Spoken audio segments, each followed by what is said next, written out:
Pasok na ang NU Lady Bulldogs sa finals ng UAAP Women's Volleyball sa ikatlong sunod na taon. Sa men's division naman, na-upset ng UST Tiger Spikers ang FEU Tamaraos para ma-set up ang rematch sa NU Bulldogs. Nasa frontline ng balitang yan, si Ian Suyo.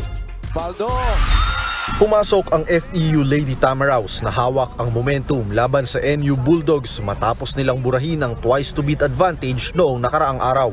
Pero ibang klaseng NU squad ang nagpakita sa simula ng do-or-die semifinals ng UAAP Season 86 Women's Volleyball Tournament.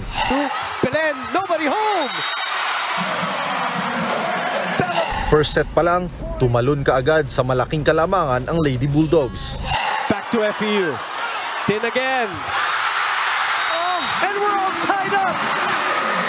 Pinahirapan ng FEU ang NU sa second set pero nanaig pa rin ng Lady Bulldogs sa tulong ng net defense. What a heartbreaking end to the second set for FEU. Dala ang 2-0 set lead, tuluyan ng nilaglag ng NU ang FEU para makumpleto ang sweep.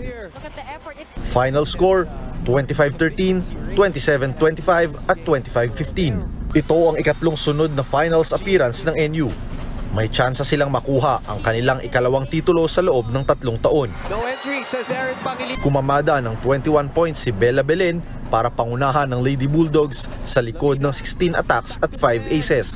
Makakalaban nila ang UST Golden Tigresses sa best of 3 finals. For sure yung kalaban namin nagpre-prepare, pero syempre yung preparation namin mas lalo pa namin sisipagan para pagdating ng finals talagang ready kami.